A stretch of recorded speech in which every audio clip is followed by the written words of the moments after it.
ದೇವರ ಮಕ್ಕಳಾಗುವಂತೆ ನಿಮ್ಮ ಆತ್ಮಗಳನ್ನು ವಾಕ್ಯದಲ್ಲಿ ಬಲಪಡಿಸುವ ಅನುದಿನದ ಧ್ಯಾನ ನವೆಂಬರ್ 24.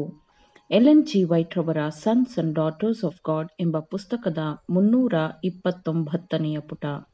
ಶೀರ್ಷಿಕೆ: ಅರುಣೋದಯದ ಹಾಗೆ ಹೊರಡೋಣವು ಸಿದ್ಧವಾಗಿದೆ. ಈ ದಿನದ ಸತ್ಯವೇದದ ವಾಕ್ಯ: ನಾವು ಕರ್ತನನ್ನು ತಿಳಿದುಕೊಳ್ಳಲು ಆತನನ್ನು ಹಿಂಬಾಲಿಸಿದರೆ ನಾವು ತಿಳಿದುಕೊಳ್ಳುವೆವು. ಅರುಣೋದಯದ ಹಾಗೆ ಆತನ ಹೊರಡೋಣವು ಸಿದ್ಧವಾಗಿದೆ. ಹೋಶೇಯ 6ನೆಯ ಅಧ್ಯಾಯ 3ನೆಯ ವಚನ. ಎಲ್ಲ ವಿಷಯಗಳ ಅಂತ್ಯವು ಹತ್ತಿರದಲ್ಲಿ ಇದೆ. ನಾವು ಏನು ಮಾಡಿದ್ದೇವೆಯೋ ಅದು ನಮ್ಮ ಕೆಲಸಕ್ಕೆ ತಡೆಯಾಗಿರಬಾರದು. ಸಮಯವನ್ನು ನಿಗದಿಪಡಿಸಬಾರದು. ರಾತ್ರಿ ಬರುತ್ತದೆ, ಆಗ ಯಾವ ಮನುಷ್ಯನೂ ಕೆಲಸ ಮಾಡಲಾರನು ಎಂದು ನಮ್ಮ ರಕ್ಷಣೆಯ ನಾಯಕನು ಹೇಳಿದ್ದಾನೆ. ಉಪಯುಕ್ತರಾಗಿ ಫಲಭರಿತರಾಗಿ ನಾವು ಅಭಿವೃದ್ಧಿಯಾಗಬೇಕು. ನಮ್ಮ ಜೀವನವು ಯಾವಾಗಲೂ ಕ್ರಿಸ್ತನ ಬಲದ ನಿಯಂತ್ರಣದಲ್ಲಿ ಇರಬೇಕು.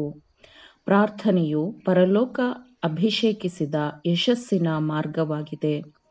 ಮನುಷ್ಯನ ನಡುವಿನ ಮನವಿಗಳು, ಕೋರಿಕೆಗಳು, ಒಪ್ಪಂದಗಳು ಮನುಷ್ಯರನ್ನು ಪ್ರೇರೇಪಿಸುತ್ತದೆ ಮತ್ತು ರಾಷ್ಟ್ರಗಳ ನಡುವಿನ ವ್ಯವಹಾರಗಳನ್ನು ಅದು ನಿಯಂತ್ರಿಸುವಲ್ಲಿ ಒಂದು ಭಾಗವಾಗಿ ಕಾರ್ಯನಿರ್ವಹಿಸುತ್ತವೆ.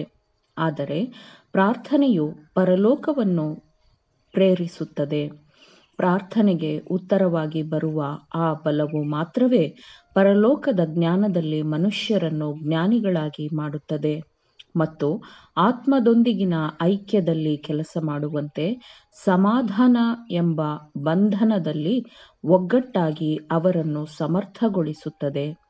ಪ್ರಾರ್ಥನೆ, ನಂಬಿಕೆ, ದೇವರ ಮೇಲಿನ ವಿಶ್ವಾಸ, ಭರವಸೆ ಇವೆಲ್ಲವೂ ಮಾನವನಿಗೆ ತಾನು ಏನೂ ಅಲ್ಲ ಎಂಬ ಅವನ ನೈಜ ಸ್ಥಿತಿಯನ್ನು ಅರ್ಥ ಮಾಡಿಕೊಳ್ಳುವಂತೆ ಮಾನವನ ಮನಸ್ಸಿಗೆ ದೈವಿಕ ಬಲವನ್ನು ತರುತ್ತದೆ.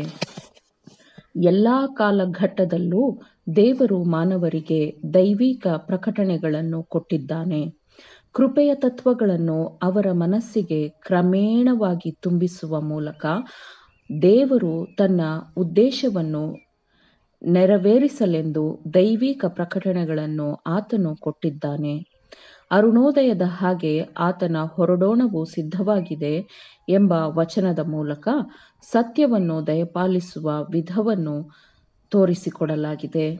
ದೇವರು ಜ್ಞಾನಪ್ರಕಾಶವನ್ನು ದಯಪಾಲಿಸುವ ಸ್ಥಳದಲ್ಲಿ ತಮ್ಮನ್ನು ತಾವು ಇರಿಸಿಕೊಳ್ಳುವವರು ಮುಂಜಾನೆಯ ಅಸ್ಪಷ್ಟವಾದ ಬೆಳಕಿನ ಪ್ರಕಾಶದಿಂದ ಮಧ್ಯಾಹ್ನದ ಪ್ರಕಾಶದ ಕಡೆಗೆ ಮುನ್ನಡೆಯುವ ಹಾಗಿರುತ್ತಾರೆ. ಸೂರ್ಯನು ಹೇಗೆ ತನ್ನ ಕೃಪೆ, ಪ್ರೀತಿಯ ಉದ್ದೇಶದ ಕೆಲಸದಲ್ಲಿ ಮುನ್ನಡೆಯುತ್ತಾನೋ, ಹೇಗೆ ದಿನದ ಹೊನ್ನಿನ ಕಿರಣಗಳು ಪರಲೋಕದ ಮೇಲಾವರಣಗಳನ್ನು ಪಸರಿಸುತ್ತದೋ, ಹೇಗೆ ಅದು ಅರಣ್ಯಗಳನ್ನು ಬೆಟ್ಟಗಳನ್ನು ಸುಂದರಗೊಳಿಸುತ್ತದೋ, ಹೇಗೆ ಅದು ಕತ್ತಲನ್ನು ಓಡಿಸಿ ಲೋಕದವರನ್ನು ಎಬ್ಬಿಸುತ್ತದೋ, ಹಾಗೆಯೇ ಯೇಸು ಕ್ರಿಸ್ತನ ಹಿಂಬಾಲಕರು ಪ್ರೀತಿಯ ಸುವಾರ್ತಾ ಕೆಲಸದಲ್ಲಿ ಮುನ್ನಡೆಯಬೇಕು.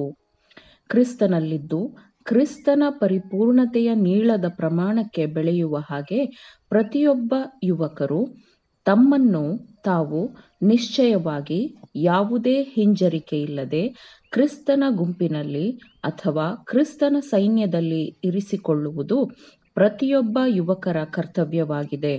ನಂತರ ಅವರನ್ನು ದೇವರ ಪುಸ್ತಕದಲ್ಲಿ ಮನುಷ್ಯರೆಂದು ಬರೆಯಲ್ಪಡಲಾಗುತ್ತದೆ ಮತ್ತು ಮನುಷ್ಯನೆಂದು ಮನುಷ್ಯರ ಮಧ್ಯದಲ್ಲಿ ಮಾತ್ರವಲ್ಲ, ದೇವರ ದೃಷ್ಟಿಯಲ್ಲಿಯೂ ಅವನು ಮನುಷ್ಯನೆಂದು ಗೌರವಿಸಲ್ಪಡುತ್ತಾನೆ. ಆಮೇನ್. ದೇವರ ವಾಕ್ಯಗಳನ್ನು ಶ್ರದ್ಧೆಯಿಂದ ಆಲಿಸುವವರು, ಪಾಲಿಸುವವರು ಆಗಬೇಕೆಂದು ನಿಮ್ಮನ್ನು ಉತ್ತೇಜಿಸುತ್ತೇನೆ. ಪರಿಶುದ್ಧಾತ್ಮನ ಸಹಾಯದಿಂದ ಆಲಿಸಿದ ನಿಮ್ಮೆಲ್ಲರಿಗೂ ಧನ್ಯವಾದಗಳು. ಮತ್ತೆ ದೈನಂದಿನ ಧ್ಯಾನಕ್ಕಾಗಿ ನಾಳೆ ಸಂಧಿಸೋಣ. ಆಮೇನ್.